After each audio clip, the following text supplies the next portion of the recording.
प्रिय आत्मन, हम लोग कोशों के विषय में बात कर रहे हैं। पंचकोश जो हमारे शरीर में विद्यमान है, आत्मा के ऊपर पड़े हुए उन पर्दा कहें या कांच कहें, जिनमें से छन कर प्रकाश जैसे आ रहा हो, अर्थात चेतन अवस्था, हमारी जो चेतनता है वो कहाँ अवरुद्ध होती है, वो इन कोशों में अवरुद्ध होती है, जिसके कारण हम अपनी आत्मा को भूलकर इस शरीर को ही आत्मा समझ बैठते हैं, इसी को अपना स्वरूप समझ बैठते हैं, जबकि ये आत्मा के रहने का स्थान है, उसको भूल जाते हैं। तो आज जो हम बात कर रहे हैं आगे के कोशों की, प्राणमय कोश यह चौथा खोल क्रिया प्रधान है, जिसमें पांचों प्राणों प्राण, अपान, व्यान, उदान तथा समान और पांचों कर्मेंद्रियों का समावेश है।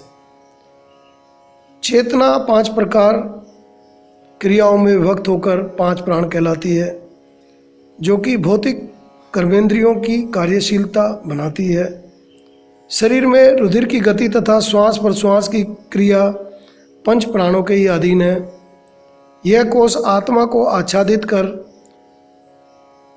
उसे वक्ता, दाता, गतिशील वत दर्शाने का कारण बनता है। आत्मा क्षुधा पिपासा सहित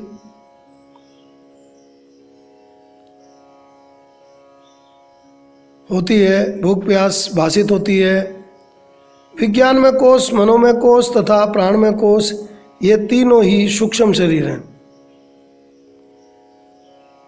मृत्यु के समय पंच ज्ञानेंद्रियां, पंच कर्मेंद्रियां, पंच प्राण, मन, बुद्धि, चित्त, अहंकार तथा संस्कार आश्य सूक्ष्म शरीर में विलीन होकर भौतिक देह का त्याग कर देता है। इस प्रकार से एक बहुत बड़ी दिव्यता है कि प्राण के अधीन विज्ञान में कोश और मनोमय कोश बहुत जल्दी से हो जाता है। अन्नमय कोश यह पांचवा खोल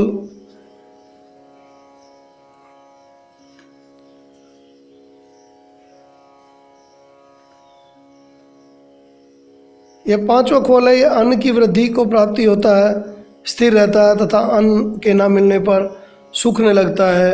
अन्न से ही रजवीर्य बनता है तथा रजवीर्य से ही शरीर उत्पन्न होता है, किंतु अन्न को पचाना, रुधिर का प्रवाह तथा अन्न को रजवीर्य में परिवर्तित करना प्राणमय कोश के अंतर्गत है। अन्नमय कोश के कारण ही अपरिच्छिन्न आत्मा विभक्त दिखाई देता है। आत्मा में जरा, मृत्यु तथा जन्म नहीं है, किंतु यह सभी आत्मा में दिखाई देते हैं। इसी को स्थूल शरीर भी कहा जाता है। स्थूल शरीर से ज्ञानेंद्रियों के द्वारा जगत का ज्ञान प्राप्त होता है तथा कर्मेंद्रियों के द्वारा कर्म किया जाता है। यह शक्ति का प्रसव क्रम है। जब साधक साधना का आश्रय ग्रहण कर प्रति प्रसव क्रम की यात्रा प्रारंभ करता है, जिसके लिए पहले से उसे स्थूल शरीर के ऊपर उठना होता है, फिर प्राणों पर नियंत्रण प्राप्त कर मनोमय कोश को पार करना होता है, तत्पश्चात अहंकार रूपी विज्ञानमय कोश की बारी आती है तथा अंत में आनंदमय कोश की। अभ्यास के मार्ग में साधक को सर्वप्रथम स्थूल शरीर के लक्ष्य को हटाकर प्राणमय कोश में प्रवेश करना होता है। तत्पश्चात प्राणायाम के अभ्यास द्वारा प्राणमय के आत्मभाव को हटाकर तथा इंद्रियों को अंतर्मुख समेटकर मनोमय की स्थिति होना होता है। फिर मनोमय कोश से भी ऊपर उठकर विज्ञानमय कोश में स्थापित करनी होती है। फिर विज्ञानमय के लक्ष्य से हटाकर आनंदमय कोश में प्रवेश पाना होता है, किंतु ऐसा कर पाने के लिए अनथक अभ्यास तथा अत्यंत धैर्य की आवश्यकता होती है। दीर्घ काल तक साधना की आवश्यकता होती है। साधना च्युत हो जाने पर संकट पग पग पर बना रहता है। बिना किसी अवलंबन के अपने प्रयत्न के साथ से साधन मार्ग पर लौट कर आना होता है। परिणाम यह है कि लाखों करोड़ों प्रयत्न करने वालों में से कभी कहीं कोई एक आध ही गंतव्य तक पहुंच पाता है। इससे अच्छा तो यह है कि जिस शक्ति के प्रसव क्रम से में प्रवाहित होने पर जीव भावजाल में जकड़ा पड़ा है, उसी शक्ति का सहारा लिया जाए। यदि उसकी कृपा प्राप्त हो जाए तो उसकी आत्मा विमुखी क्रियाओं से सहज ही मार्ग प्रशस्त हो जाता है। इतना सहज तो यह भी नहीं है, क्योंकि जीव का अहंकार, ध्यान से सुनने की बात है, जीव का अहंकार उसे किसी शक्ति को समर्पण करने में बाधक बनकर खड़ा हो जाता है। फिर भी गुरु कृपा सबल तो रहता है, गुरु कृपा से संभल तो रहता है। गुरु कृपा से ही अहंकार का दमन होता है और मार्ग प्रशस्त होगा। अभ्यास के मार्ग में भी एक बात स्पष्ट है कि कोषों को अपने से पृथक देखने का अभ्यास करना होता है, अर्थात अपने आप को दृष्टा भाव में स्थित करना होता है। इसके लिए साधक को कई प्रकार की भावनाएं करनी पड़ती हैं। ध्येय के लिए भी कुछ न कुछ कल्पना करनी पड़ती है।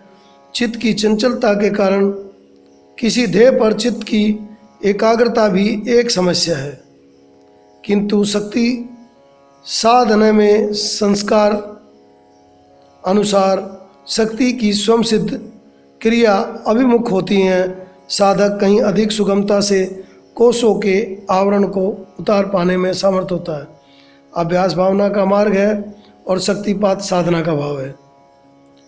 शक्तिपात का प्रथम प्रभाव जो प्राण पर होता है, अर्थात प्राण में सबसे पहले प्रभाव करता है, क्योंकि शक्ति सबसे पहले क्रिया रूप के में अंतर में जागृत होती है तथा प्राणमय कोष को क्रिया प्रदान कराती है। अभ्यास के मार्ग में मन को प्रथम स्थिर करने का प्रयत्न किया जाता है, किंतु शक्तिपात में मन को स्पर्श तक नहीं किया जाता, अपितु प्राण को ही अंतर्मुख किया जाता है। प्राण भी केवल प्राणमय कोष में कार्य नहीं करता, वरन सभी कोष प्राण की क्रियाओं के में ही आश्रित हैं। जीव की कार्यशीलता अर्थात कर्मेंद्रियों द्वारा कर्म जिस कोष में अधीन है उसे ही प्राणमय कोष कहा जाता है। इसलिए सामान्यतः शक्ति की जागृति के पश्चात देह तथा इंद्रियों के आधार पर घृणा, कंपन, उछलना, रुदन, हंसना आदि क्रियाएं, जिन्हें बाह्य शारीरिक देह तथा इंद्रियों के आधार पर शारीरिक क्रिया घटित होती हैं, जीव के देह ध्यान सबसे अधिक प्रबल है, क्योंकि यह शरीर सुख को ही सर्वोत्तम समझता है। अतः संस्कार भी अधिकतर भौतिक शरीर में संचित होते हैं। वैसे भी वर्तमान में जीव के सभी कोशों में से सबसे अधिक दृढ़ देह अभ्यास ही है, इसलिए उसकी वहीं से ऊपर उठना होता है। इसलिए शारीरिक संस्कारों को पहले उदय होकर शारीरिक क्रियाओं का सर्वप्रथम घटित होना अधिक संभव है। ऐसा नहीं है कि यह कोष एक एक करके उतरते हैं, वरन सभी कोषों पर क्रियाएं एक साथ आरंभ हो जाती हैं। यह भी आवश्यक नहीं कि शक्ति की जागृति मूलाधार से ही हो, किसी भी चक्र में जागृति हो सकती है। चक्रों के क्रमांक बहुत ही होता है, कोई चक्र तो कभी कोई चक्र क्रियाशील हो जाता है, कभी कभी एक साथ 2-3 चक्रों पर एक साथ क्रियाएं होने लगती हैं। इन कोषों की स्थिति है इस बात पर निर्धारित करती है किस किस कोष के संस्कार क्रम चित्त में संचित हैं। सभी साधकों के संचय क्रम एक जैसा नहीं होता, साधकों को इसलिए क्रियाएं भी सबको अलग अलग होती हैं। बहुत सारी बातें हमने आपको बता दी, ये सब तो पुस्तकों से आपको जो हमारी शक्तिपात रहस्य है उसमें से पढ़ने के लिए मिल जाएगी। विशेष तो यह है कि प्राण जब अधीन हो जाते हैं, माँ आखेट करती है और उनका स्तंभन करती हुई सबसे पहले प्राणों पर जाती है और प्राणों को स्तंभित करते ही ऊपर के और नीचे के सभी कोषों को एक साथ अपने अधीन कर लेती है और पंचकोशीय शरीर की अनुभूति हमें अलग अलग इस प्रकार से होती है कि उन कोषों को हम देखते हैं और उस लीलामयी की आनंद भरी उन क्रियाओं का आनंद लेते हैं। कोष का इस एकाग्रता से उसे जो ज्ञान प्राप्त होता है विज्ञान में कोष का है। यदि कभी उसे ध्यान करते समय निर्विषय अवस्था प्राप्त हो जाती है तो उसके संस्कार आनंदमय कोष के होते हैं। इस प्रकार कर्म तथा साधना में जब जीव कर्तव्य अभिमान युक्त होता है तो विभिन्न कोषों के संस्कार संचय करता है। शक्ति की जागृति होने पर संचित संस्कार क्रियाओं के माध्यम से बाहर निकलने लगते हैं। उसी कोष या आवरण की अपनी क्रियाशीलता शिथिल करने के कारण बनते हैं। यह बड़ा दिव्य मार्ग है। शक्तिपात के बाद जो दुर्लभ से दुर्लभ चीज़ें हैं, वो जो अनुभूति हैं वो होने लगती हैं और आप एक उस पराकाष्ठा को प्राप्त करते हैं जहाँ से आप कह उठते हैं कि मैंने जानने योग्य को जान लिया, अब कुछ विशेष नहीं है। इसलिए केवल हमें ध्यान लगाकर केवल उस भगवती से प्रार्थना करके और उनको अपने आप को उनके श्री चरणों में न्योछावर कर दें, तभी हमारा काम बन सकता है। आओ हम सब मिलकर इस शक्तिपात की ओर चलें, उस गूढ़ ज्ञान को जानें, उस परम को जानें जिसके लिए हमारा ये जीवन था। हम कहाँ भटके, भूल कहाँ से हुई कि बड़े भाग मानुष तन पावा कह तो रहे हैं, लेकिन हमारी मन वो इतना विचलित है कि वो रो रहा कर आ रहा है। तो उस भूल को सुधारें और हम अपने आप के वो राजसी ठाट को देखें जो हमसे छिन गया है। हम अपने आप को जानें। आपके अंदर बैठी हुई उस माँ शक्ति स्वरूपा को मैं कोटि कोटि नमन करता हूँ एवं आपके मंगल की कामना करता हूँ। हरि ओम तत्सत, हरि ओम तत्सत।